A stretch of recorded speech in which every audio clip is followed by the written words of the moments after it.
Welcome back guys to my channel and this is Nix Mendoza. So, ito yung pinakabagong kit ni Tamiya ngayon, Philippine Cup Special Mac Frame. Ito yung kanyang box. Blue sa kabila, red sa kabila.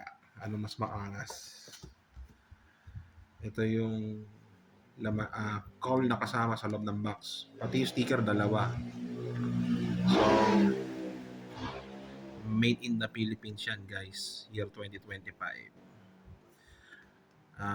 Tamang narinig nyo, sa isang box, dalawang cowl lang kasama. Ayan o, red metallic o, red plated cowl. Angas. Tapos, may kasama na siyang low friction pala to guys. Low friction tires, tsaka carbon tires. Yung kanyang chassis is gawa lang sa ABS. Yun. ABS siya, hindi siya reinforced or carbon. So, unbox natin.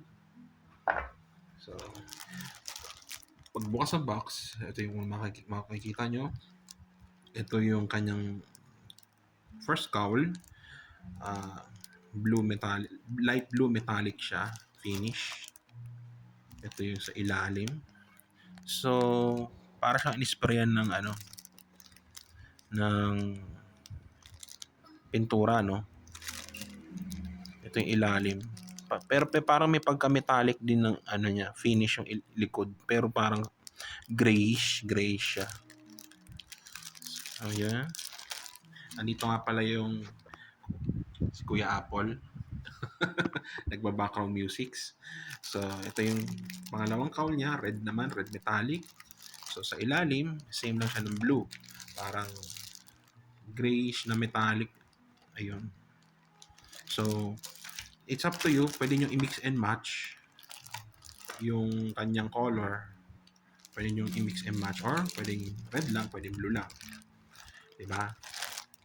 So, next, yung low friction tires. Naka-seal siya, hindi siya stapler. Ganon din sa mga plastic ng cowl. Naka-seal siya, hindi siya naka-stapler. So, sunod, yung gear, yung shaft, propeller shaft, yung itong contact, itong motor. Ayan, yun lang. Nothing special. So, carbon tires, carbon wheels. Yup. Ayan, carbon wheels. So, sunod, ito yung kanyang chassis. Kulay ano to kuya, no? Parang, Gray. Gray metallic. O gunmetal gray. Parang ganon. Metallic gray. Parang metallic gray siya, guys. Yun. Pati itong sa likod ng rear bumper niya. So, ito, next, yung internals niya. Color white ABS. Naka-stapler. Yun. So, ito yung kakaiba sa kanya. Instruction manual niya, iba kaysa standard na kit. Para siyang booklet.